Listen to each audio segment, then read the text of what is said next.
الحمد لله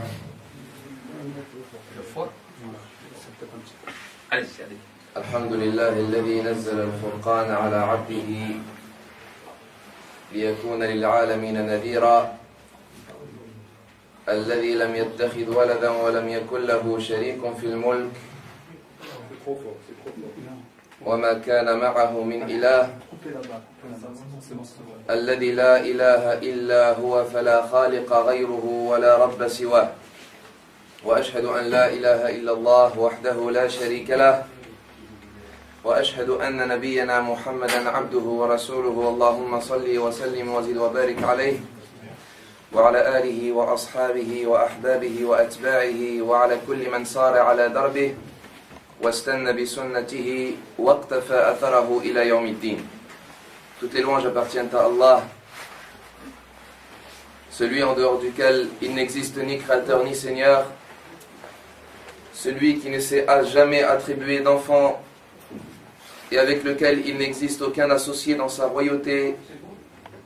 Et je témoigne que nul ne mérite d'être adoré en dehors d'Allah, l'unique sans associé. Et je témoigne que notre prophète Mohammed est son serviteur et son messager. Ô Allah, évoque-le en bien auprès de toi dans les grandes assemblées et préserve-le de tout mal dans ce bas monde ainsi que dans l'au-delà et accorde-lui ta bénédiction à lui ainsi qu'à sa noble famille, ses chers compagnons, ses bien-aimés et tous ceux qui suivent son chemin et son sentier jusqu'au jour du jugement dernier. Ayyuha al-ahbab, salamullahi alaykum wa rahmatuhu wa barakatuh. Et je remercie Allah tabaraka wa ta'ala par sa faveur et sa grâce de nous avoir réunis et d'avoir permis cette rencontre et cette visite et de nous avoir rassemblés dans son rappel et dans son adoration et dans son obéissance. Et je lui demande, Jalla Jalaluh, comme il nous a rassemblés en cette heure bénie, dans l'apprentissage de sa science et de sa religion, et dans son rappel, qu'il nous rassemble, bi'ibnillahi azza wa jal, dans l'au-delà, dans sa demeure de sa miséricorde et dans son paradis. Lui seul en a la capacité et le pouvoir.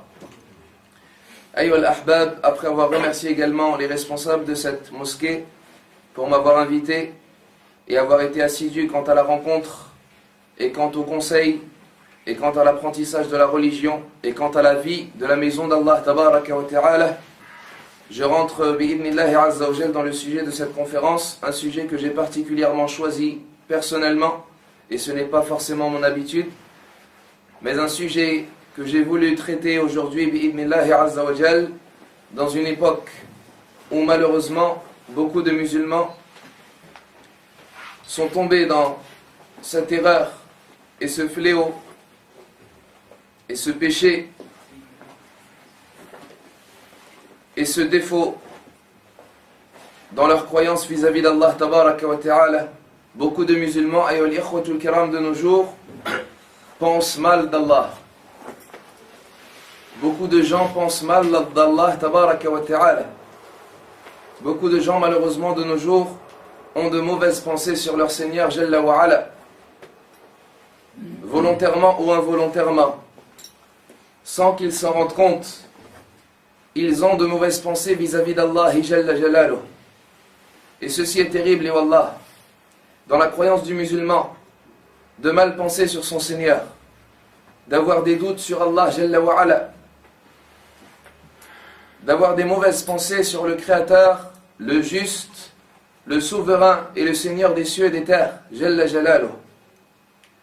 Et Allah Jalla wa ala a menacé, quant à ceux qui ont mal pensé de lui et à son sujet, d'un châtiment douloureux en enfer an-nar. Allah nous dit وَيُعَذِّبَ الْمُنَافِقِينَ وَالْمُنَافِقَاتِ وَالْمُشْرِكِينَ وَالْمُشْرِكَاتِ الظَّانِّينَ بِاللَّهِ ظَنَّ السَّوْءِ عَلَيْهِمْ دَائِرَةُ السَّوْءِ وَغَضِبَ اللَّهُ عَلَيْهِمْ وَلَعَنَهُمْ وَأَعَدَّ لَهُمْ جَهَنَّمَ وَسَاءَتْ مَصِيرًا.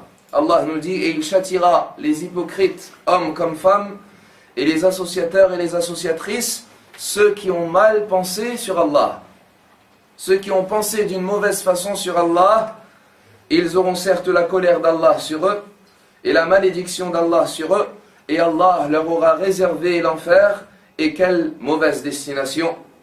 Et Allah tabaraka wa ta'ala nous parle également de gens qui se sont trompés vis-à-vis d'Allah tabaraka wa ta'ala, et qui avait pensé qu'Allah Jalla wa Ala ne châtirait pas ses serviteurs et qu'il n'y aurait pas de jugement le jour de la résurrection, il dit Jalla Jalaluh وَذَلِكُمْ ظَنُّكُمُ الَّذِي ظَنَنْتُمْ بِرَبِّكُمْ أَرْدَاكُمْ فَأَصْبَحْتُمْ مِنَ الْخَاسِرِينَ.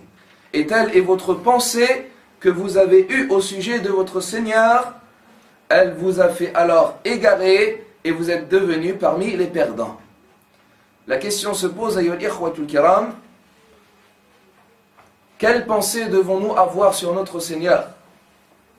Et comment ne pas tomber dans le terrible péché de mal penser d'Allah Azza wa Jal? Car malheureusement beaucoup de monde tombe dans ce péché sans qu'ils ne s'en rendent compte. Et tel est le problème. C'est l'ignorance dans le rang des musulmans al-muslimoun. Il incombe à nous d'apprendre et de connaître la croyance que tu dois avoir envers Allah Jalla wa Ala. Ayyuhal ikhwatul kiram, le messager d'Allah sallallahu alayhi wa sallam nous rapporte un hadith qudsi, un hadith divin, dans lequel il nous dit alayhi salatu wa salam, certes Allah dit, je me comporte envers mon serviteur en fonction de ce qu'il pense de moi. Si sa pensée est bonne, il n'aura de ma part que du bon. Et si sa pensée est mauvaise, il n'aura de ma part que du mauvais. Tel est ce qu'a dit Allah tabaraka wa ta'ala. En fonction de ce que tu auras comme pensée vis-à-vis d'Allah, Allah Jalla wa Ala te récompensera, et te pardonnera, et t'accordera, et te favorisera, et te considérera. Mais si tu doutes d'Allah, et si tu penses qu'Allah est injuste, ou si tu penses qu'Allah a favorisé l'un sur toi injustement, et si tu oublies les bienfaits qu'Allah t'a accordés, Allah Jalla wa Ala te rétribuera en fonction de ta pensée. Venez ayyuhal ikhwatul kiram avec nous afin de méditer sur la bonté et la sagesse et les bienfaits qu'Allah Jalla wa Ala nous a accordés afin que nous améliorons nos pensées vis-à-vis de notre Seigneur tabaraka wa ta'ala. Ayyuhal abd, ayyuhal muslim, Allah Jalla wa Ala t'a créé pour un seul but. Allah tabaraka wa ta'ala aura fait de toi un être humain et aura insufflé ton âme dans ton corps et aura fait en sorte que tu existes sur cette terre pour une seule finalité. Et tout le monde la connaît. Ce n'est autre que pour concrétiser l'adoration d'Allah Jalla wa Ala. وَمَا خَلَقْتُ الْجِنَّ وَالْإِنسَ إِلَّا لِيَعْبُدُونَ. Et je n'ai créé les djinns et les hommes que pour qu'ils m'adorent. مَا أُرِيدُ مِنْهُمْ مِنْ رِزْقٍ وَمَا أُرِيدُ أَن يُطْعِمُونَ. Je ne veux pas de leur part de subsistance et je ne veux pas qu'ils me nourrissent. إِنَّ اللَّهَ هُوَ الرَّزَّاقُ ذُو الْقُوَّةِ الْمَتِينَ. Car Allah, c'est lui qui accorde la subsistance et la nourriture. Nous disons, nous ne sommes que des créatures d'Allah. Nous ne sommes que des serviteurs d'Allah tabaraka wa ta'ala, qu'Allah nous a créés pour l'adorer. Et si nous méditions sur la création d'Allah Azza wa Jal, Allah a voulu nous créer pour l'adorer. Lorsque tu regardes comment est-ce que tu as été créé, lorsque tu regardes comment est-ce qu'Allah t'a façonné, lorsque tu regardes ce qu'Allah t'a accordé dans ton corps humain, tu remarques qu'Allah t'a créé pour l'adoration d'Allah Azza wa Jal. Ya ayyuhal insan, ma gharraka bi rabbika al-karim, alladhi khalaqaka fasawwaka fa'adalak. Allah nous dit, ô toi l'être humain, qu'est-ce qui t'a trompé au sujet de ton Seigneur? Celui qui t'a créé et qui t'a façonné harmonieusement, celui qui t'a donné toutes ses formes, celui qui t'a accordé tous ses bienfaits, c'est lui qui t'a accordé la vue afin que tu médites sur la création d'Allah, afin que tu médites sur les signes d'Allah Azza wa Jal. C'est lui qui t'a donné cette oreille afin que tu écoutes la parole d'Allah. C'est lui qui t'a donné cette raison et cet esprit afin que tu raisonnes et que tu réfléchisses quant à la science d'Allah Azza wa Jal. C'est lui qui t'a donné ce corps afin que tu déplaces et que tu accomplisses et que tu effectues tout ce qui plaît à Allah tabaraka wa ta'ala. Allah t'a créé pour l'adorer, ya Abdallah. Et il a fait en sorte que ce corps ne fonctionne et que ce corps ne se sente à l'aise et que ce corps ne se trouve dans la meilleure des situations et dans le meilleur des comportements et dans les meilleures des attitudes que dans l'adoration d'Allah. Et sache que lorsque tu refuseras l'adoration d'Allah, ton corps se sentira alors mal à l'aise. Pourquoi? Car tu utiliseras ce corps dans autre chose que le but pour lequel il a été créé. Lorsque tu utilises un stylo, tu vas utiliser ce stylo pour écrire.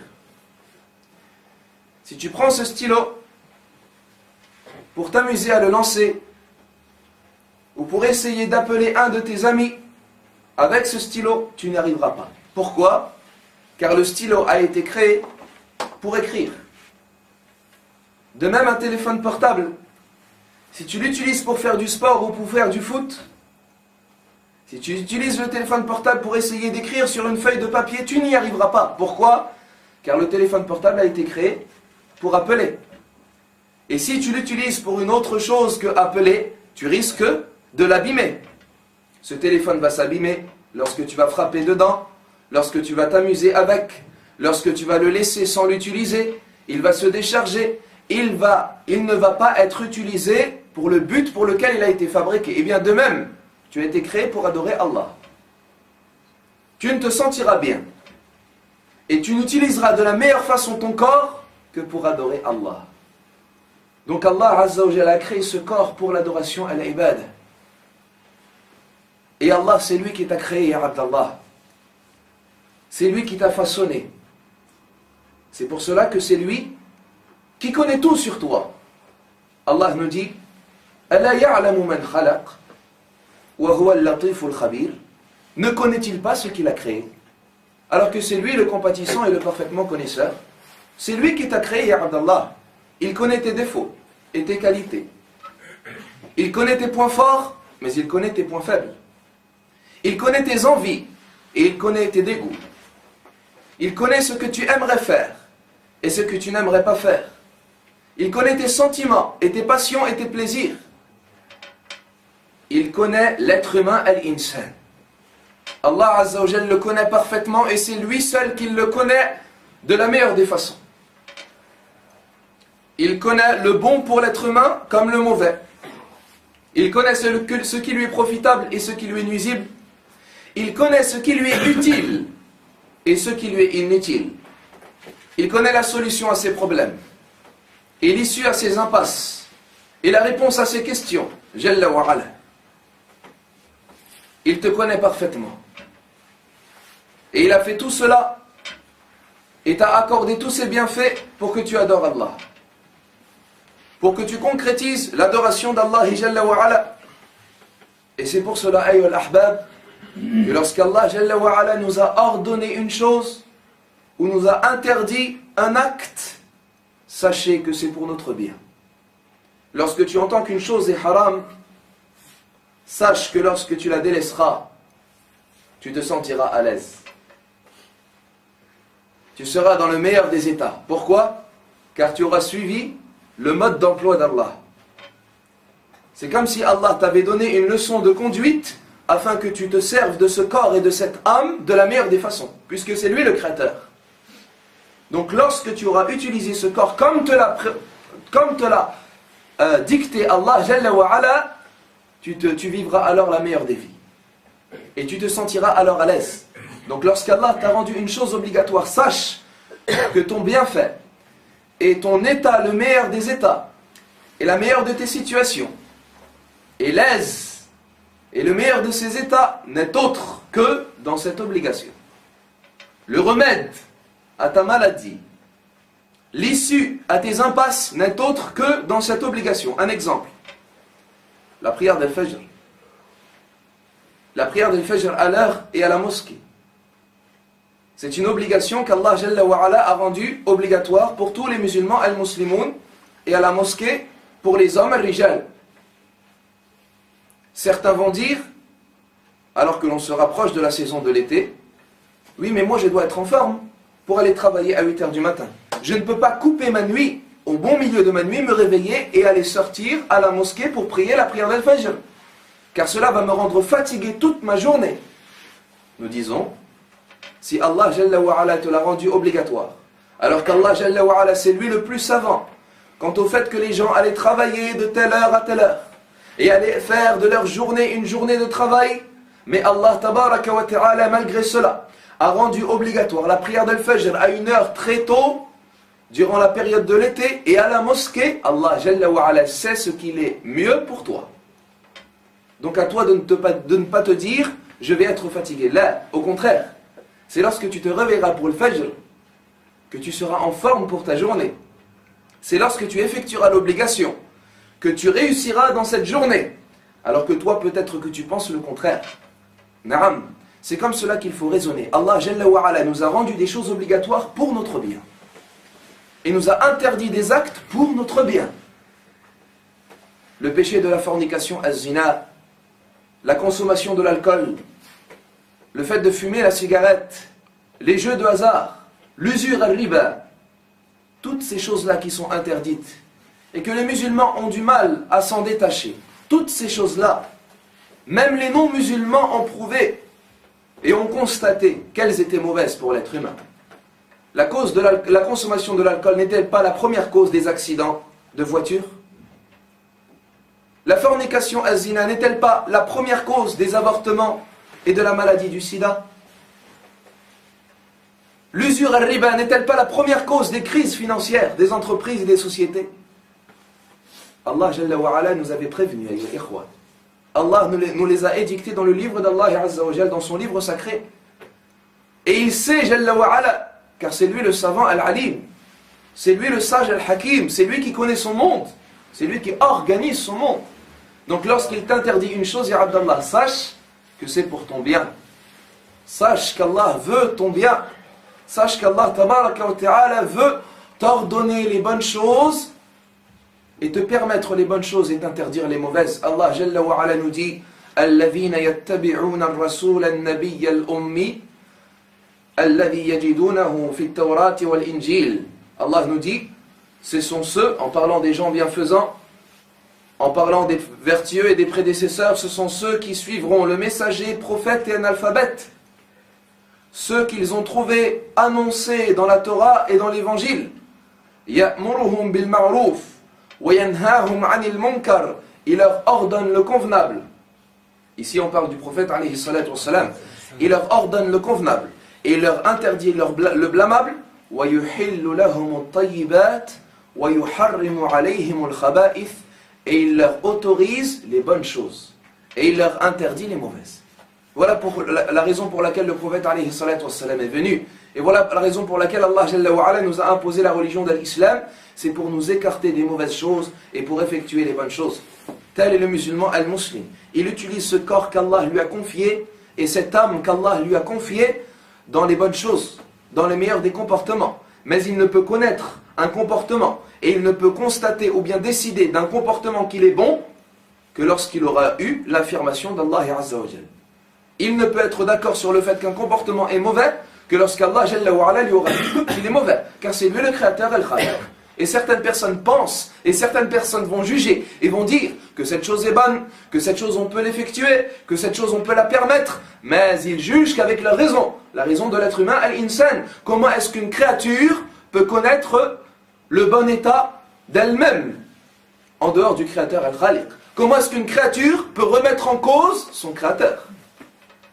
C'est comme si quelqu'un qui aurait fabriqué une voiture ne connaîtrait pas les défauts et les qualités de cette voiture. Et viendrait alors le client et celui qui achèterait cette voiture ou celui qui conduirait cette voiture remettre en cause la parole de qui? Du concessionnaire ou du mécanicien ou du garagiste. Ceci est incohérent. Walillahi al-mathalul a'la. Nous disons, Naam, Allah Jalla wa Ala nous a autorisé toute chose et nous a interdit toute chose pour sa sagesse absolue, bi hikmatihi al-baligha. Donc lorsque tu entends qu'une chose est halal, ya Abdallah, que ton cœur se réjouisse, car tu vas effectuer une chose qui va te revenir en bien. Lorsque tu entends qu'une chose est obligatoire, que ton cœur se réjouisse également, et que tu te précipites à effectuer cette obligation, car elle reviendra en bien pour ton corps et ton âme et ta situation. Et lorsque tu effectues une chose et lorsque tu entends qu'une chose est interdite par Allah, que ton cœur se réjouisse, car Allah t'en a préservé. Et tu ne vas pas ainsi tomber dans cet interdit, car cet interdit a des mauvaises conséquences néfastes sur ton corps et sur ton âme et sur ta situation. Nous disons Allah Jalla wa Ala, c'est lui le bon, c'est lui le miséricordieux Ar-Rahman, C'est lui celui qui a voulu du bien pour nous, ayyuhal ikhwatul kiram. Parmi les choses bonnes qu'il a voulu également pour ses créatures et ses serviteurs, c'est que dans toutes les obligations qu'il leur a données et dans toutes les adorations qu'il leur a légiférées, Allah tabaraka wa ta'ala nous a allégé l'affaire. Na'am. Allah nous impose des obligations et en plus de cela, il nous donne des permissions. C'est Allah Jalla wa Ala. Malgré l'obligation, malgré les actions surérogatoires, auxquelles Allah Jalla wa Ala nous a promis de grandes récompenses, qu'Allah nous a légiféré, Allah n'a pas voulu pour nous la difficulté.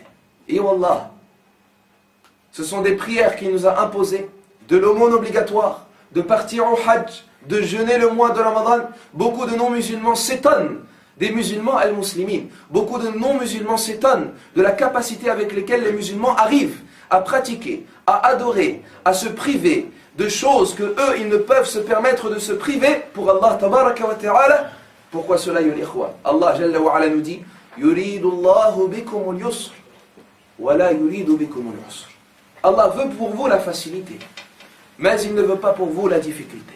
Allah Jalla wa Ala, lorsqu'il t'a créé et qu'il t'a demandé de l'adorer, il n'a pas voulu te contraindre cela. Il n'a pas voulu te forcer. Il n'a pas voulu te rendre la tâche difficile. Il n'a pas voulu te rendre une vie de misère. Là, il a voulu pour toi la facilité. Car il savait que lorsque tu vas t'éloigner de l'adoration, tu vivras une vie difficile. Que lorsque tu vas te détourner du Coran, tu vas vivre une vie pleine de gêne. Que lorsque tu vas te détourner de la religion d'Allah tabaraka wa ta'ala, ici commencent les soucis, et les angoisses, et les problèmes, et la difficulté. Allah nous dit وَمَنْ أَعْرَضَ عَنْ ذِكْرِي فَإِنَّ لَهُ مَعِيشَةً ضَنْكًا. Quant à celui qui se détourne de mon rappel, c'est-à-dire du Coran, il vivra une vie pleine de gêne, une vie pleine de difficultés. Tu as voulu la facilité, eh bien tu t'es trompé, Abdallah. Ce n'est pas en se détournant du Coran. Car comme Allah nous dit, celui qui se détourne du livre d'Allah Azza wa Jal, il vivra une vie pleine de gêne, pleine de difficultés. Les savants nous disent, une vie pleine de gêne dans sa santé, dans sa famille, dans son travail, dans son argent, avec ses enfants, dans sa religion, avec ses frères, dans sa mosquée. Il vivra une vie pleine de gêne. Pourquoi? Car il se sera détourné du livre d'Allah Azza wa Jal. Donc Allah tabaraka wa ta'ala te promet la vie agréable, la belle vie et la facilité. Quand est-ce? Lorsque tu accompliras des bonnes œuvres et lorsque tu croiras en Allah tabaraka wa ta'ala. Allah nous dit Man amila salihan min dhakarin aw untha wa huwa mu'min. Quant à celui qui accomplit des bonnes œuvres tout en étant homme ou femme et tout en accomplissant de bonnes œuvres, écoutez la promesse d'Allah, falanuhyiyannahu hayatan tayyibah. Nous lui ferons vivre la vie agréable. Telle est la vie agréable, telle est la facilité. Yuridu Allahu bikum al-yusr. Allah veut pour vous la facilité. Allah connaît notre situation, mais il nous a imposé des prières quotidiennes, et il nous a imposé la prière d'Al-Jumu'ah, et il nous a imposé des piliers de l'Islam, et il nous a donné des obligations et donné des interdits, mais malgré cela, il a voulu pour nous la facilité. Ajib. C'est dans cela que tu trouveras la facilité. Malgré les circonstances de ton travail, malgré les tentations al-fitan, malgré les épreuves, malgré les problèmes de famille, malgré les problèmes dans ton travail, malgré les problèmes dans ton quotidien, malgré les problèmes avec les enfants, malgré tes problèmes dans tes examens, dans tes diplômes, dans tes études, malgré les problèmes que tu rencontres pour effectuer ou bien trouver un travail, la facilité, c'est dans l'adoration d'Allah. Ajib. C'est dans l'adoration d'Allah tabaraka wa ta'ala. Yuridu Allahu bikum al-yusr. Allah veut pour nous la facilité, ayyuhal ahbab. Et remarquez, et nous allons donner quelques exemples à cela. Lorsqu'Allah Jalla wa Ala nous a ordonné de nous purifier pour effectuer la prière et d'effectuer les ablutions al-wudu, comme le messager d'Allah alayhi salatu wa salam nous dit, certes Allah n'accepte pas la prière de l'un d'entre vous lorsqu'il perd ses ablutions que lorsqu'il est refait. Que lorsqu'il est refait, c'est-à-dire lorsqu'il fait ses ablutions, sinon la prière n'est pas acceptée. C'est une contrainte en apparence d'effectuer ses ablutions, mais wallahi, c'est un bienfait et une facilité de se purifier pour Allah tabaraka wa ta'ala. Celui qui ne connaît pas la purification, il se verra alors ne pas se purifier après aller aux toilettes, ne pas se purifier pour Allah Jalla wa Ala, ne pas se laver les membres, ne même pas se laver les mains peut-être une seule fois dans la journée. Pourquoi? Car il ne se verra pas dans l'obligation d'effectuer les ablutions. La purification est un bienfait. Et en plus de cela, Allah Jalla wa Ala a voulu nous alléger la purification. Il veut que tu te purifies pour lui, mais lorsque tu ne trouves pas d'eau, il ne te dit pas de trouver de l'eau jusqu'à ce que tu puisses faire les ablutions, mais il te dit si tu ne trouves pas d'eau, alayka bitayammum. tu peux faire l'ablution sèche. Allah nous dit Jalla wa ala falam tajidu ma'an fatayammamu sa'idan tayyiban famsahu biwujuhikum wa aydikum min ma yuridu Allahu liyaj'ala 'alaykum min haraj walakin yuridu liyutahhirakum wa liyutimma ni'matahu 'alaykum wa la'allakum tashkurun. Allah nous dit et lorsque vous ne trouvez pas d'eau, effectuez at-tayammum avec une chose pure et essuyez-vous ainsi votre visage et vos mains avec. Allah ne veut pas pour vous de difficultés dans cela, mais il veut dans cela que vous vous purifiez et qu'il parachève sur vous son bienfait afin que vous soyez reconnaissants. Allah ne veut pas pour vous la difficulté, même pour la prière as-salat. Il nous l'a imposé à 5 temps précis. Inna as-salata kanat 'ala al-mu'minina kitaban mawquta. Certes, la prière demeure pour les croyants une prescription à des temps déterminés. Mais regardez ce qu'il dit. Hafidhu 'ala as-salawat. Soyez assidus quant aux prières. Was-salati al-wusta. Et surtout la prière médiane. Wa qumu lillahi qanitin. Et tenez-vous debout devant Allah humilié. Fa in khiftum. Si vous avez peur. Si vous êtes pris par une peur. Si vous avez peur d'un ennemi. Si vous avez peur d'un injuste. Si vous avez peur que quelqu'un ne vous laissera pas accomplir la prière, regardez, Allah ne nous abandonne pas. Allah ne nous rend pas la tâche difficile. فَإِنْ خِفْتُمْ فَرِجَالًا debout. Vous pouvez prier. فَرِجَالًا à pied, en marchant. أَوْ رُكْبَانًا ou bien même sur votre monture. فَرِجَالًا أَوْ رُكْبَانًا فَإِذَا أَمِنْتُمْ et lorsque vous êtes tranquillisés, فَاذْكُرُوا اللَّهَ كَمَا عَلَّمَكُمْ مَا لَمْ تَكُونُوا تَعْلَمُونَ. Invoquez Allah comme on vous a appris ce que vous ne saviez pas. Et il nous dit également concernant la prière du voyageur وَإِذَا ضَرَبْتُمْ فِي الْأَرْضِ فَلَيْسَ عَلَيْكُمْ جُنَاحٌ أَن تَقْصُرُوا مِنَ الصَّلَاةِ إِنْ خِفْتُمْ أَن يَفْتِنَكُمُ الَّذِينَ كَفَرُوا. Et lorsque vous voyagez sur la terre, il n'y a pas de reproche pour vous de raccourcir votre prière. Lorsque tu ne peux pas prier debout, prie assis. Et lorsque tu ne peux pas prier assis, prie allongé. Et lorsque tu ne peux pas prier allongé, prie ne serait-ce qu'avec tes yeux, mais prie pour Allah. Il allège ta tâche. Il allège ton affaire, mais il veut que tu adores Allah. Car il sait, et car il veut nous montrer que notre bien-être ne sera que dans l'adoration d'Allah Azza wa Jal. Allah Azza wa Jal nous a également allégé la tâche, même pour le jeûne au siyam, même pour le jeûne du mois de Ramadan, qui est un pilier parmi les piliers de l'islam. Allah nous dit Ya ayyuhalladhina amanu kutiba alaykum as-siyam. Ô vous qui avez cru, le jeûne vous a été prescrit. Il vous a été prescrit. C'est quelque chose d'obligatoire. Kutiba alaykum as-siyam kama kutiba ala alladhina min qablikum la'allakum tattaqun. Comme il a été prescrit à ceux qui vous ont précédés afin que vous atteindriez la piété.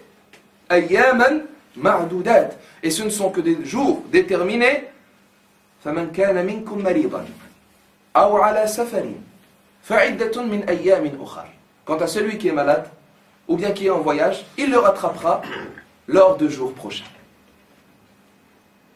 Allah Azza wa Jal huwa al-Karim, huwa al-Halim, c'est lui l'indulgent Jalla wa ala. Même pour le Hajj, même pour l'aumône obligatoire az-Zakat, Allah Tabaraka wa Ta'ala est conscient qu'il y a des pauvres parmi nous. Il est conscient qu'il y a des gens qui n'ont pas les moyens de partir. Il dit وَلِلَّهِ عَلَى النَّاسِ حِجُّ الْبَيْتِ.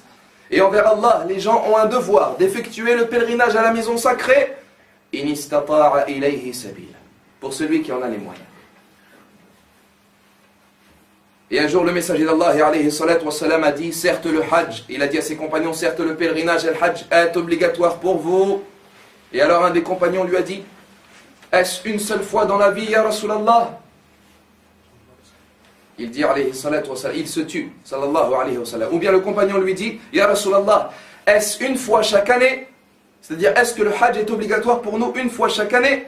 Le prophète sallallahu alayhi wa sallam se tue. Puis à la suite de ce hadith, il dit, si j'avais dit na'am, il aurait été obligatoire, mais en miséricorde pour la communauté al-Ummah. Na'am, Allah Jalla wa ala est bon, ayyul ikhwa, et il a compte d'avoir de ses pensées en vis-à-vis d'Allah tabaraka wa ta'ala. Allah est bon également, ayyul ahbab, dans son destin, dans tout ce qu'il destine pour ses créatures. Et le destin est parmi les choses auxquelles il a compte de croire. C'est parmi les piliers de la foi, arkanul iman. Comme un jour, Jibril alayhi salatu wassalam a questionné Muhammad, le messager d'Allah sallallahu alayhi wa sallam. Il lui dit à Muhammad, akhbirni anil islam. Il lui dit, informe-moi quant à l'islam. Le prophète alayhi salatu wassalam lui dit, al-islam أن تشهد أن لا إله إلا الله وأن محمد رسول الله وتقيم الصلاة وتؤتي الزكاة وتصوم رمضان وتحج البيت إن استطعت إليه سبيلا. L'islam, c'est de témoigner que nul ne mérite d'être adoré en dehors d'Allah et que le prophète Mohammed est le messager d'Allah, et d'accomplir la prière et de s'acquitter de l'aumône obligatoire à zakat et de jeûner le mois de Ramadan et d'effectuer le pèlerinage lorsque tu as les moyens. Puis il dit, alayhi salatu wa salam, Jibril sadaqt, tu as dit vrai. Omar nous dit, fa'ajibna lahu yas'aluhu wa yusaddiqu. Il dit, nous avons été étonnés de la part de Jibril, il lui questionne et également il dit qu'il a dit vrai. Puis il dit, akhbirni anil iman, informe-moi quant à la foi, quant à la croyance, al-iman. Et alors le prophète alayhi salatu wa salam lui dit, al-iman an tu'mina billah wa malaikati wa kutubi wa rusuli wal yawmil akhir wa tu'mina bil qadri khayrihi wa sharri. Al-iman, la croyance, c'est de croire en Allah et en ses anges et en ses livres et en ses messagers et au jour du jugement dernier et de croire au destin bon comme mauvais. Et ici, c'est le dernier pilier sur lequel nous allons nous concentrer, c'est de croire au destin bon comme mauvais. Allah tabaraka wa ta'ala, toute chose qui se passe dans son monde n'est autre que par la volonté d'Allah azza wa jal. Il n'y a pas une chose qui n'est pas décrétée par Allah. Et Allah tabaraka wa ta'ala aura écrit la destinée de chaque chose avant la création des cieux et de la terre. Avant la création des cieux et de la terre. Tel est le destin. Allah nous dit, Inna kulla shay'in khalaqnahu biqadar.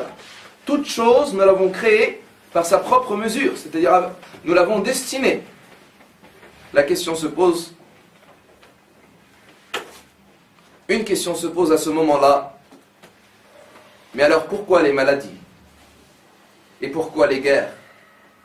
Et pourquoi les injustices? Et pourquoi les méfaits? Et pourquoi les mauvaises actions? Et pourquoi la mécréance? Et pourquoi les crimes?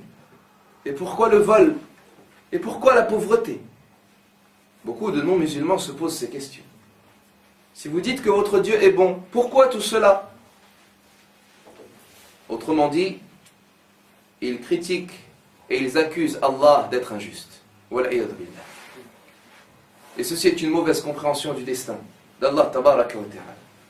Il incombe à ikhwatul kiram d'avoir la certitude et la croyance au fait qu'Allah Jalla wa Ala, tout ce qu'il destine, il n'y a que du bien dans son destin.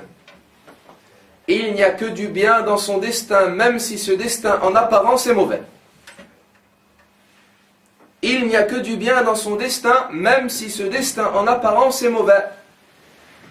Et cette phrase résume tout. Allah tabaraka wa ta'ala, kulluhu khayr, af'aluhu kulluhu khayr. Ses actions, elles sont toutes bonnes. Jalla wa ala. Tout ce qu'il veut est bon. Mais il va peut-être quelquefois destiner une mauvaise chose pour une bonne. Un exemple, la maladie. Tu vas tomber malade. Tu vas alors ressentir des douleurs. Tu vas devoir prendre des médicaments. Tu ne vas pas pouvoir travailler. Tu vas t'absenter à ton travail. Tu ne vas pas pouvoir réviser tes examens. Tu vas te sentir mal. Tu vas goûter à ce goût amer des médicaments. Tu vas ressentir des douleurs, de la fièvre. Tout cela est mauvais en apparence. C'est Allah qui l'a destiné, la maladie. Na'am, la shak, sans aucun doute. La maladie a été destinée par Allah tabaraka wa ta'ala pour chacun d'entre nous. Mais regarde et écoute. Lors de cette maladie, tu te seras isolé.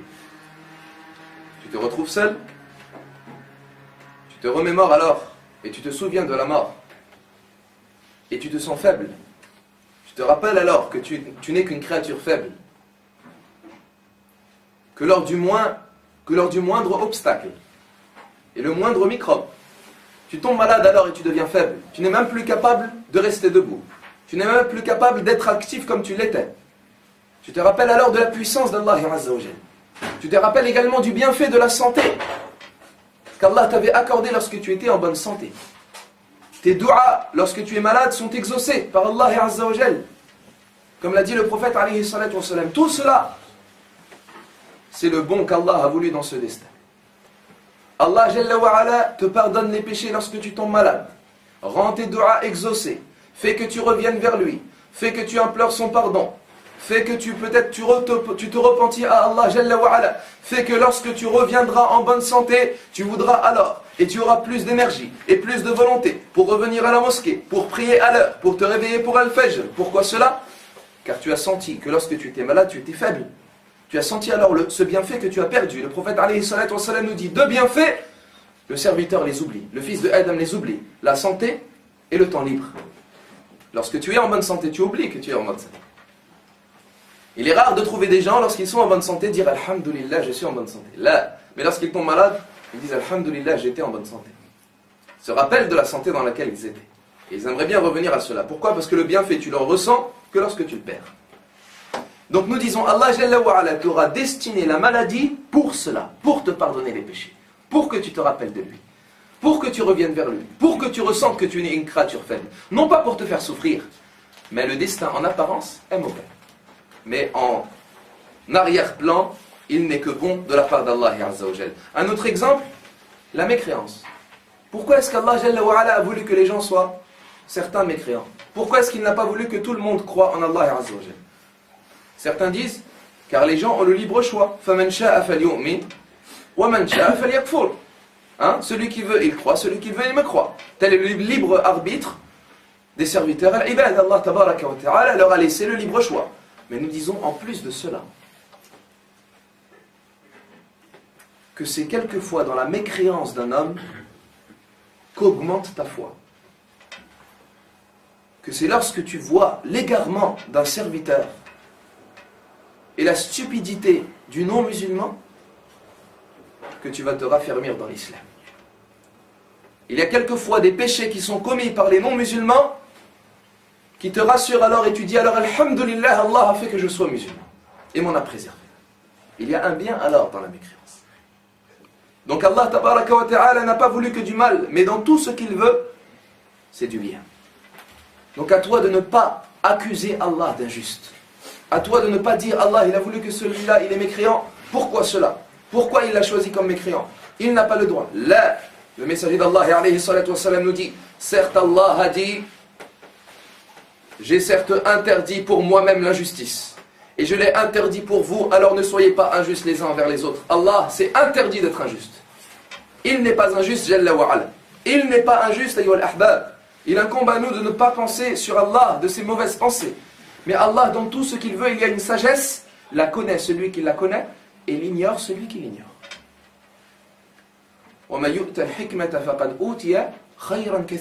Et quant à celui qui aura reçu cette sagesse, il aura certes reçu un grand bien.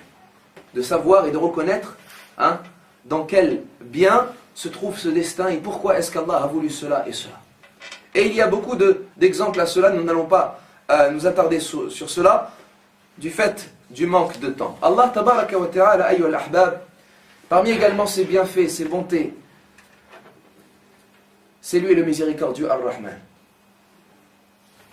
Il t'a imposé des actes obligatoires, il t'a instauré des interdictions, et malheureusement tu le désobéis, et tu t'entaches de péché, et tu es loin d'Allah tabaraka wa ta'ala, et tu refuses de lui obéir, dans beaucoup de tes circonstances ou de tes situations, mais malgré cela, il t'accorde la nourriture, il t'accorde la boisson, il te préserve des catastrophes, il te préserve ta santé, il te permet de vivre, de voyager, de te distraire, de t'amuser, de faire du sport, de rencontrer, alors que tu lui désobéis et tu lui déclares la guerre par les péchés. N'est-ce pas une indulgence de la part d'Allah Azza wa Jal? N'est-ce pas un bienfait de la part d'Allah tabaraka wa ta'ala? Il te dit que ceci est haram, tu le fais. Mais malgré cela, il te donne à manger. Et il te préserve. Et il t'aide. Et il te soutient. Et il exauce tes du'as. Alors que toi, tu refuses de lui obéir. Car Allah Jalla wa Ala, c'est lui Al-Halim, l'indulgent. Il t'accorde encore un délai. Il te laisse des chances. Il veut que tu te repentis à Allah Azza wa Jalla. Il veut que tu reviennes à lui. Allah tabaraka wa ta'ala, c'est lui qui veut le plus que son serviteur revienne à lui. Lorsqu'un imam est en train d'appeler un homme, lorsqu'un cheikh est en train de conseiller son frère, lorsque son voisin le conseille, lui dit Ya akhi taqillah, ya akhi, lorsque la mère éduque son enfant et lui dit Ya bunay, reviens vers Allah, effectue la prière comme je te le dis. Oh ma fille, mets al-hijab, elle est miséricordieuse envers elle, elle veut qu'elle ne soit pas touchée par le châtiment d'Allah Azza wa Jal. Eh bien sache qu'Allah tabaraka wa ta'ala veut plus pour cet enfant que la mère veut pour cet enfant. Allah veut que tu reviennes vers Allah. Allah veut que tu reviennes vers lui. Allah nous dit Yuridu Allah liyubayyina lakum wa yahdiyakum sunana alladhina min qablikum wa yatuba alaykum wallahu ghafurur rahim. Allah veut vous montrer et veut vous guider vers les chemins de ceux qui vous ont précédés. Et il veut accepter votre repentir, car Allah c'est lui le pardonneur et le miséricordieux. Wallahu yuridu an yatuba alaykum. Allah veut accepter votre repentir. C'est comme si Allah Jalla wa Ala attendait de votre part un repentir sincère afin qu'il l'accepte. Car c'est lui l'accueillant et l'accepteur du repentir. Qabilu tawb, ghafilu dhanb, qabilu tawb. C'est lui le pardonneur des péchés et l'accepteur du repentir. Wa huwa alladhi yaqbalu tawbata an ibadihi wa ya'fu 'ani as-sayyi'at wa ya'lamu ma taf'alun. C'est lui qui accepte le repentir de ses serviteurs et qui pardonne les péchés et les mauvaises actions et qui sait ce que vous commettez. Naam, Allah Azza wa Jal sait et connaît vos actions, et connaît vos délits, et connaît vos mauvaises paroles, et connaît vos erreurs. Mais il attend une seule chose, que tu reviennes vers lui, que tu regrettes, que tu te repens à lui, Jalla Jalalu. Allah Tabaraka wa Ta'ala s'est adressé et a parlé des gens du livre, Ahlul Kitab, a parlé de ceux qui ont accusé Allah,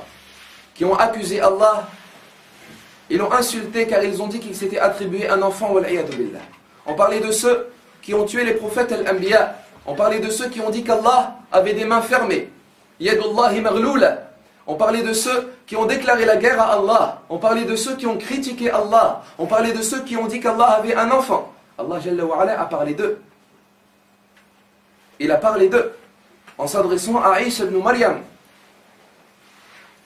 et en leur rappelant que s'ils ne se repentiraient pas à Allah Tabaraka wa Ta'ala, leur destination sera l'enfer éternel. Et il leur a dit وَمَنْ يُشْرِكْ بِاللَّهِ إِنَّهُ مَنْ يُشْرِكْ بِاللَّهِ فَقَدْ حَرَّمَ اللَّهُ عَلَيْهِ الْجَنَّةِ وَمَأْوَاهُ النَّارِ وَمَا لِلظَّالِمِينَ مِنْ أَنصَارٍ. Quant à celui qui associe à Allah, Allah lui a interdit le paradis et sa destination sera l'enfer, et les injustes n'auront aucun secoureur. Mais malgré cela, il les appelle au repentir. Et il dit Jalla wa Ala أَفَلَا يَتُوبُونَ إِلَى اللَّهِ وَيَسْتَغْفِرُونَ. N'implorerait-il pas le pardon à Allah et ne se repentirait-il pas à lui? Malgré cela, malgré les insultes, malgré les mauvaises actions, malgré les mauvaises paroles, malgré leur mécréance, malgré leur association, malgré le fait d'avoir adoré autre qu'Allah Jalla wa Ala, il les appelle au repentir. أَفَلَا يَتُوبُونَ إِلَى اللَّهِ وَيَسْتَغْفِرُونَ وَاللَّهُ غَفُورٌ رَحِيمٌ. N'implorerait-il pas le pardon à Allah? Ne se repentirait-il pas à Allah? C'est lui le pardonneur et le miséricordieux. Allah Jalla wa Ala nous dit قُلْ لِلَّذِينَ كَفَرُوا إِن يَنْتَهُوا يُغْفَرْ لَهُمْ مَا قَدْ سَلَفَ. Dis à ceux qui ont mécru, s'ils s'arrêtent, tout leur sera pardonné. Alors qu'ils ont mécru en Allah Azza wa Jalla, alors qu'ils n'ont même pas cru en l'existence d'Allah Tabaraka wa Ta'ala. Allah Jalla wa Ala parle des hypocrites al-munafiqin et il nous dit innal munafiqina fi ad-darkil asfali min an-nar wa lan tajid lahum nasira. Certes, les hypocrites seront dans le plus bas degré de l'enfer et tu ne leur trouveras aucun secoureur. Mais il dit illa alladhina tabu wa aslahu wa akhlasu dinahum lillah wa i'tasamu billahi wa akhlasu dinahum lillah fa ulaika ma'al mu'minin. Sauf, en parlant des hypocrites, sauf ceux qui se repentent et qui améliorent leurs actions et qu'ils rendent leur religion sincère et qu'ils s'accrochent à Allah, ceux-là, ils seront avec les croyants. Il les appelle au repentir. Allah Tabaraka wa Ta'ala nous parle quant à ceux qui auront commis les grands péchés parmi les musulmans al-muslimoun. Il nous dit Jalla wa Ala, en parlant des serviteurs du tout miséricordieux, وَالَّذِينَ لَا يَدْعُونَ مَعَ اللَّهِ إِلَهًا آخَرَ وَلَا يَقْتُلُونَ النَّفْسَ الَّتِي حَرَّمَ اللَّهُ إِلَّا بِالْحَقِّ وَلَا يَزْنُونَ. Ce sont ceux, les serviteurs du tout miséricordieux, ce sont eux, ceux qui n'invoquent pas une autre divinité en dehors d'Allah et qui ne tuent pas l'âme qu'Allah a rendue sacrée et qui ne commettent pas la fornication. Il nous dit وَمَنْ يَفْعَلْ ذَلِكَ يَلْقَى أَثَامًا. Quant à celui qui commet cela, il rencontrera un péché. يضاعف له العذاب يوم القيامة ويخلد فيه مهانا. Son châtiment sera doublé le jour de la résurrection et il y demeurera éternellement, exception, illa man tab, sauf celui qui se repent, wa aman wa amila amalan saliha, sauf celui qui se repent et qui aura cru et qui aura effectué à son tour et à ce moment-là des bonnes œuvres, fa ulaika yubaddilu Allahu sayyi'atihim hasanat. Allah transformera leurs mauvaises actions en bonnes actions. Wa kana Allahu ghafurur rahim. Et Allah est certes pardonneur et miséricordieux. Si ce n'est pas une miséricorde de cela, quelle est-il alors? Quelle est-elle alors? C'est la miséricorde d'Allah Azza wa Jal. Et Allah s'adresse à toute l'humanité entière, al-Bashariya. Qul ya ibadiya alladhina asrafu ala anfusihim. Dis, ya Muhammad, adresse-toi à eux et dis-leur. Dis, ô vous qui avez commis des excès à votre propre détriment, c'est-à-dire ô vous qui avez commis trop de péchés, ô vous qui avez exagéré vis-à-vis d'Allah. Qul ya ibadiya alladhina asrafu ala anfusihim. La taqnatu min rahmatillah. Ne désespérez pas en la miséricorde d'Allah. Inna Allah yaghfiru adh-dhunuba jami'a. Certes, Allah pardonne tous les péchés. Innahu huwa al-ghafur rahim. C'est lui le pardonneur et le miséricordieux. Allah t'appelle au repentir et tawba. Allah t'appelle à revenir malgré toutes tes erreurs, malgré tous tes péchés, malgré tous tes méfaits, malgré tous tes crimes. Allah Jalla wa Ala t'appelle au repentir. Nous rappelons ce que dit le messager d'Allah alayhi salatu wassalam concernant la joie d'Allah Azza wa Jal. Comment est-ce qu'Allah est heureux, comment est-ce qu'Allah est joyeux lorsqu'il entend que son serviteur s'est repenti à lui. Naam. Et c'est une joie qui lui est propre, qui n'est pas ressemblante à la joie de l'être humain, al-insan, mais c'est la joie d'Allah tabaraka wa ta'ala, et on ne peut pas s'imaginer cet attribut, car Allah tabaraka wa ta'ala, tout ce que l'on imagine est différent, laysa kamithlihi shay, wa huwa as-sami'ul basir, rien ne lui ressemble, et c'est lui, l'audient et le clairvoyant. Le messager d'Allah alayhi salatu wa salam nous dit, l'exemple du serviteur d'Allah, l'exemple de celui qui s'est repenti à Allah Jalla wa Ala, il dit, sallallahu alayhi wa sallam, Allah tabaraka wa ta'ala est heureux de son serviteur lorsqu'il se repent à lui, telle la joie d'un homme. Et écoutez la description de cet homme. Telle la joie d'un homme qui a une monture, qui a une chamelle avec lui, et il se trouve dans une vallée déserte.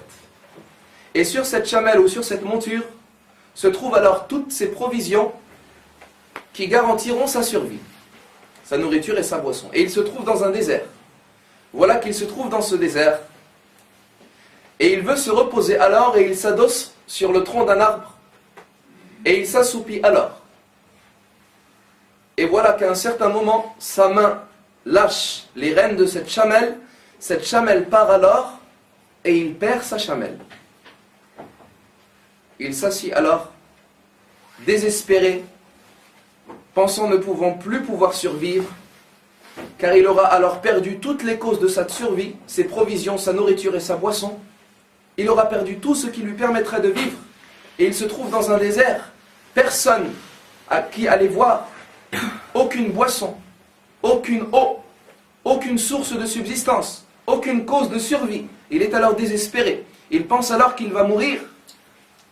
Et à ce moment-là de plein désespoir, et au moment de ce désarroi complet, c'est alors qu'il réaperçoit sa chamelle, et il attrape alors les rênes de cette chamelle, et il s'écrie alors, Ya Allah, Ya Rabbi, Ya Allah, Anta Abdi wa Ana Rabbuk.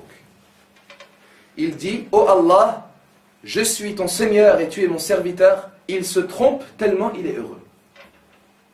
Il se trompe tellement il est heureux, tellement il a retrouvé cette vie, tellement il a retrouvé les causes de cette survie. Qu'est-ce qu'il dit? Il dit, Oh Allah, je suis ton Seigneur et tu es mon serviteur. Il se trompe, tellement il est heureux. Eh bien Allah Jalla wa Ala est plus heureux que ce serviteur lorsque son serviteur se repent à lui. Ne veux-tu pas satisfaire Allah? Ne veux-tu pas rendre heureux Allah tabaraka wa ta'ala? Ne veux-tu pas être la cause de l'agrément et de la satisfaction d'Allah Azza wa Jal? Eh bien précipite-toi à te repentir à Allah Jalla wa Ala.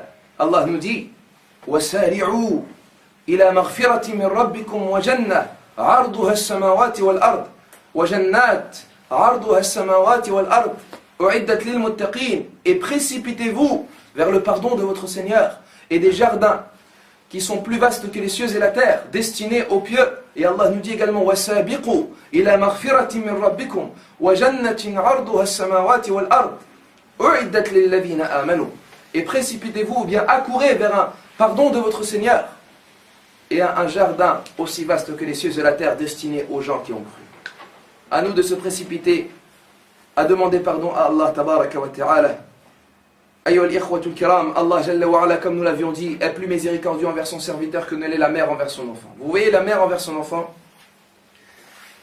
elle s'attriste lorsqu'il est triste et elle est réjouie lorsqu'il est heureux. Elle veille lorsqu'il n'arrive pas à dormir et elle s'endort lorsqu'il est désormais endormi. Cette mère qui a souffert lorsqu'elle l'a enfanté et lorsqu'elle l'a porté, lorsqu'elle avait dans son ventre, cette mère qui l'a porté malgré elle et qui a ressenti toutes ses souffrances et toutes ses douleurs, cette mère qui ne voudra que ne serait-ce que le moindre mal ne l'afflige pas et ne le touche pas, cet enfant. Cette mère qui fera tout pour protéger cet enfant. Cette mère qui sera triste pour la moindre maladie qui va toucher cet enfant, elle ne voudra ainsi qu'aucun mal ne le touche. Eh bien, Allah tabaraka wa ta'ala est plus miséricordieux envers son serviteur que ne l'est cette mère envers cet enfant. Qu'est-ce que cela veut dire? Cela veut dire qu'Allah jalla wa ala veut encore moins que ne te touche un mal, que ne te touche un châtiment. Allah veut encore moins te châtier que la mère le voudrait pour son enfant. Donc lorsqu'Allah azza wa jalla t'ordonne une chose, ou lorsqu'Allah tabaraka wa ta'ala te destine une chose, ou lorsqu'Allah jalla wa ala t'interdit une chose, c'est pour te préserver d'un châtiment, ya Abdallah. C'est pour que tu sois sauvé. C'est pour ton bien, et wallah. Et non pour ton mal. C'est pour ton bien, et wallah. Ayyuha al-ikhwatul kiram. Et nous terminons cette conférence avec les bienfaits qu'Allah tabaraka wa ta'ala nous a accordés dans cette vie de ce bas monde ad-dunya et dans l'au-delà al-akhirah. Sachez qu'Allah azza wa jalla nous a honorés dans cette vie.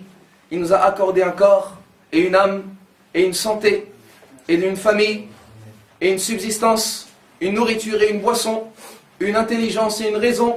Il nous a accordé tous ces bienfaits afin que nous puissions raisonner, et nous détendre, et vivre, et voyager, et apprendre à se connaître les uns les autres, et à s'aimer les uns les autres, et à se conseiller les uns les autres, et à apprendre ensemble. Il nous a accordé tous ces bienfaits, ayyuhal ikhwatul kiram. Allah jalla wa ala nous a accordé notre subsistance dans la vie de ce bas monde ad-dunya, et plus que cela, il nous a garanti notre subsistance. Mais sachez, ayyul ahbab, qu'Allah jalla wa ala honorera également les croyants comme il les a honorés dans cette vie de ce bas monde. Allah sera généreux envers eux et les honorera et les comblera de bienfaits également dans l'au-delà al-akhirah. Ne pensez pas qu'Allah est généreux uniquement dans cette vie. Ne pensez pas qu'Allah tabaraka wa ta'ala est uniquement généreux dans cette vie. Ne pensez pas qu'Allah honore son serviteur uniquement dans ce bas monde ad-dunya. Là, Allah jalla wa ala est également généreux, est également indulgent, est également honorable, est également bon et généreux dans l'au-delà al-akhirah. Alors ô toi qui auras cru en Allah, et ô toi qui auras concrétisé la foi en Allah, et ô toi qui auras cru au messager d'Allah sallallahu alayhi wa sallam, et ô toi qui te seras attaché à la sunnah de ton prophète sallallahu alayhi wa sallam, sache ya Abdallah qu'Allah tabaraka wa ta'ala te récompensera de la meilleure des récompenses, te rétribuera de la meilleure des rétributions, t'honorera, t'élèvera en degré dans la vie de l'au-delà al-akhirah, te pardonnera tes péchés bi'idnillahi azza wa jal, et espère en la miséricorde d'Allah, et aie une bonne pensée vis-à-vis d'Allah jalla wa ala, comme le messager d'Allah alayhi salatu wa salam nous a ordonné ou incité ou exhorté au moment de la mort et au moment de l'agonie de la mort. Et al-ikhwatul kiram, il a incité le serviteur à avoir de bonnes pensées sur son Seigneur lorsqu'il posa la question à un des compagnons et qui lui dit, et je crois que c'est Abdurrahman ibn Tha'alab radiyallahu anhu, et il lui dit, que penses-tu de ton Seigneur? Ou bien, qu'espères-tu de ton Seigneur? Et il dit alors, j'espère la miséricorde d'Allah. Et il lui dit, et que redoutes-tu? Et il lui dit, je redoute et je crains mes péchés. Et alors à ce moment-là, le messager d'Allah sallallahu alayhi wa sallam dit, celui qui pense bien de son Seigneur et espère en cela, et espère en son Seigneur, il aura ce qu'il espérera, et il sera préservé de ceux qu'il redoutera. Donc même au moment de la mort, il incombe d'avoir de bonnes pensées sur Allah. Et parmi les causes de la mauvaise fin, su'il khatimah, le fait de mal penser d'Allah Azza wa Jal au moment de la mort. Et ceci, nous pourrons être préservés de cela que lorsque nous aurons bien pensé d'Allah Jalla wa Ala dans la vie de ce bas monde ad-dunya. Il incombe que tu penses bien d'Allah dans toutes tes situations. Lorsqu'il t'arrive une chose, même mauvaise, dis Alhamdulillah. Dis Khayr, Inch'Allah. Dis il y a un bien dans tout cela. Lorsqu'il t'arrive une mauvaise chose, lorsque tu as du mal à accomplir une obligation, lorsque tu tombes dans un péché, lorsque tu n'arrives pas à délaisser un péché, dis-toi Bi'idnillahi Azza wa Jal, Allah m'aidera. Et Allah me soutiendra et je ne vais pas lâcher cela jusqu'à ce qu'Allah m'aidera. Et je ne délaisse pas les invocations et dua. Et nous terminons cette conférence, ayyuhal ikhwatul kiram, quant au fait d'inciter nos frères et nos sœurs, quant à ne pas désespérer à la réponse de ton invocation et dua. Beaucoup de gens désespèrent, beaucoup de gens disent j'ai invoqué, mais Allah ne répond pas. Wal-iyadu billah. Ne dis pas cela, ya Abdallah. Ne pense pas mal d'Allah Azza wa Jal. Allah t'a entendu. Allah t'a entendu et Allah écoute ce que tu dis. Et rien n'échappe à lui, Jalla wa Ala. Rien n'échappe à Allah de tout ce qu'il y a dans les cieux et dans la terre. Allah entend tes du'a. Huwa sami'u du'a. Allah te dit et t'ordonne même. Wa qala rabbukum ud'uni astajib lakum. Et votre Seigneur vous a dit, demandez-moi, je vous répondrai. Il t'a promis qu'il te répondra. Wa idha sa'alakum ibadi anni fa inni qarib ujibu da'wata ad-da'i idha da'an. أجيب دعوة الداعي إذا دعان فليستجيبوا لي وليؤمنوا بي لعلهم يرشدون. Et lorsque un serviteur m'interroge à mon sujet, je suis là et je suis proche de lui lorsqu'il m'invoque. Et je réponds à son invocation lorsqu'il m'invoque. Qu'il vienne ainsi à moi et qu'il croit en moi, afin qu'il soit reconnaissant. Nous disons, ayyuhal ikhwatul kiram, lorsque le serviteur invoque Allah tabaraka wa ta'ala et n'obtient pas la réponse d'Allah Azza wa Jal, à lui de patienter. À lui de patienter. À lui de se remettre en cause. Qu'il ne mette pas la faute à Allah. Allah Jalla wa Ala est capable, en un millième de seconde, entre le kaf et le nun, en disant kun, soit, et il est capable de t'exaucer la dua. N'est-il pas capable, Jalla wa Ala, alors que c'est lui le capable de toutes choses, alors que c'est lui qui a créé tout ce qu'il a créé, et qui organise son monde comme il le veut? Il est capable, tabaraka wa ta'ala, de t'exaucer cette dua. Pourquoi est-ce qu'il ne veut pas? Ce n'est pas parce qu'il est injuste. Mais c'est à cause de toi, ya Abdallah. Remets-toi en cause. Il t'éprouve. Il veut voir si tu es sincère. Il veut voir si tu veux véritablement cette chose-là. Lorsqu'un enfant demande que sa mère lui achète un cadeau ou un jouet dans le centre commercial, est-ce que l'enfant lui demande une seule fois? La mère peut ne pas lui répondre. Elle ne lui dira pas non. Elle ne lui répond pas. Qu'est-ce qu'il fera l'enfant? Il redemande. Elle ne répond pas. Il redemande. Elle ne répond pas. Il insiste. Elle ne répond pas. Il pleure. Pourquoi? Car il veut cette chose. Car il veut véritablement cette chose. Lorsque tu cherches un travail, lorsque tu demandes à ton patron une augmentation de salaire, ou bien ne serait-ce qu'un emploi, tu cherches, tu demandes, tu ne trouves pas. Tu demandes, tu ne trouves pas. Tu redemandes. Pourquoi? Parce que tu veux cette chose. Allah tabaraka wa ta'ala, il y a certains moments, al-ahbab, ne répond pas à son serviteur directement. Pourquoi? Pour tester son serviteur et voir s'il veut véritablement cette chose. Tu veux une femme vertueuse? Demande à Allah, sincèrement. Tu veux des enfants pieux? Demande à Allah et insiste. Tu veux un travail où est-ce que tu pourras obéir à Allah tabaraka wa ta'ala? Demande-lui. Mais ce n'est pas une seule fois que tu lui demandes, ya Abdallah. Car dans cette fois-là, tu n'auras pas montré ta sincérité.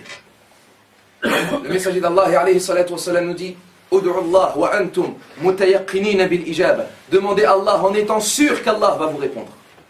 Malheureusement de nos jours, je vais demander.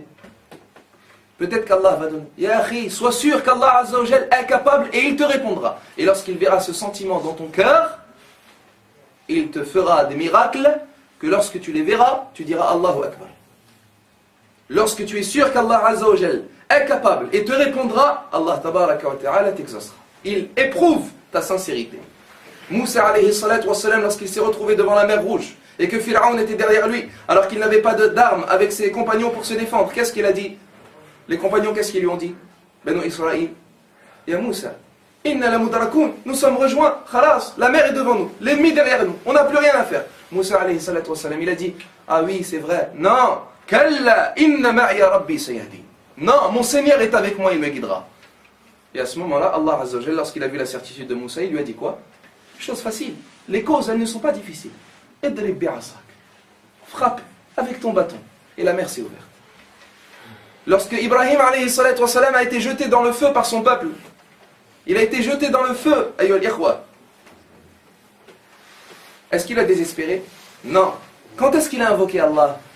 Est-ce qu'il a invoqué Allah tabaraka wa ta'ala lorsqu'ils l'ont attrapé? Non. Est-ce qu'il a invoqué Allah jalla wa ala lorsqu'ils l'ont déshabillé de ses habits? Non. Quand est-ce qu'il a invoqué Allah?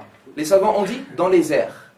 Lorsqu'ils l'ont jeté dans le feu, il avait encore la certitude, alors qu'il était dans les airs, qu'Allah était capable de le sauver. Et exactement. Il a dit Hasbi Allahu wa ni'mal wakil, Allah Azza wa Jal. Tout de suite. Qulna ya nar kuni bardan wa salaman ala Ibrahim. Et le feu a été fraîcheur et paix pour Ibrahim, alors que il ne suffit que d'un centième de seconde pour Ibrahim tombe. Mais il n'a pas désespéré alors qu'il se trouvait face à un feu et un grand bûcher. Nous disons également, ne désespérez pas en Allah, ne doutez pas d'Allah Azza wa Jal, et ne pensez pas qu'Allah ne veut pas répondre à vos invocations, ou bien n'a pas entendu ces invocations, et ne vous lassez pas, mais soyez sûr qu'Allah va vous répondre, et espérez en Allah, et montrez-lui que vous voulez. Et dites à Allah Jalla wa Ala, Wallahi, je ne délaisserai pas cette invocation jusqu'à ma mort. Et je sais que tu es en train de m'éprouver. Et je sais que tu veux voir si je suis sincère. Et je ne cesserai de t'invoquer jusqu'à ce que tu exauceras cette invocation. Et bi'idnillahi azza wa jal, Allah tabaraka wa ta'ala t'exaucera ton invocation et ta demande, sauf si bien évidemment cette demande s'oppose à la volonté d'Allah tabaraka wa ta'ala, ou bien si tu demandes une chose impossible, Allah jalla wa ala ne te l'exaucera jamais, ou bien un miracle, bien évidemment, Allah jalla wa ala agit avec sa sagesse. Bi'idnillahi azza wa jal, barakallahu fikum ayyuhal ikhwatul kiram. Nous remercions Allah Jalla wa Ala de nous avoir permis d'effectuer cette conférence et de vous rencontrer. Cela m'a fait plaisir de vous rencontrer, et Wallahi Azza wa Jal, Allah m'a permis de visiter beaucoup de mosquées et de salles de prière. Et je ressens le bien-être dans cette mosquée. Et je ne dis pas que j'ai des sentiments ou je ressens des choses spéciales. Mais Allah Azza wa Jal permet aux gens de ressentir quelquefois des sentiments dans des mosquées qu'il ne ressentira pas dans d'autres. Et ceci est parmi peut-être les bénédictions qu'Allah Azza wa Jal fait descendre dans cette mosquée. Al-Mahabba entre les frères et entre les musulmans, Al-Muslimoun, l'entente qu'il y a entre nous. Voyons également l'assiduité que vous avez à écouter des conférences lorsque les gens viennent. Nous disons, Ayyul Ahbab, continuez Ayyul Ikhwa, continuez à cela. Et entraidez-vous, et conseillez-vous les uns les autres. Et soyez unis bi'idnillahi azza wa jal pour la bonne cause. Allah tabaraka wa ta'ala vous permettra d'avoir un lieu de culte digne et avoir une grande salle de prière, voire une mosquée bi'idnillahi tabaraka wa ta'ala. Et n'oubliez pas les du'as. En étant certain qu'Allah jalla wa ala va vous aider, va vous raffermir. Allah jalla wa ala est capable de tout. Ayyuhal ikhwatul kiram, ayez certitude en Allah. Et pensez bien de votre Seigneur Jalla wa Ala. Allah n'a voulu pour nous que du bien. Allah tabaraka wa ta'ala ne veut pas pour nous du mal, mais il veut pour nous que du bien. Yuridu Allahu bikumul yusr wa la yuridu bikumul usr. Allah veut pour nous la facilité et il ne veut pas pour nous la difficulté. As'alullah azza wa jal bi asma'ihi al-husna wa sifatihi al-ula an yarzuqana al-ikhlas wa as-sawaba fi al-qawli wal-amal wa an yuhassina dhunun al-mu'minin wal-muslimin تجاه ربهم جل جلاله وأن يدخلنا جنته وينجينا من النار وما قرب إليها من قول وعمل ونسأله تبارك وتعالى أن يجعلنا من الذين يستمعون القول فيتبعون أحسنه أولئك الذين هداهم الله وأولئك هم أولو الألباب. Je demande à Allah تبارك وتعالى qu'il évoque en bien auprès de lui dans les grandes assemblées et qu'il préserve de tout mal dans ce bas monde ainsi que dans l'au-delà et qu'il accorde sa bénédiction à son noble messager ainsi qu'à ses compagnons, ses bien-aimés, sa famille et tous ceux qui suivent son sentier et son chemin jusqu'au jour du jugement dernier. Je tiens à préciser par la même occasion que toute parole véridique de cette conférence ne peut provenir que d'Allah seul et que toute erreur ou oubli ou omission ne peut provenir que de moi ou du diable shaitan. Et notre dernière invocation, Ayyuhal Ahbab, est que toutes les louanges appartiennent à Allah, le Seigneur de l'univers. Wa shakara Allahu hudurakum wa akhiru da'wana anil hamdulillahi rabbil alamin.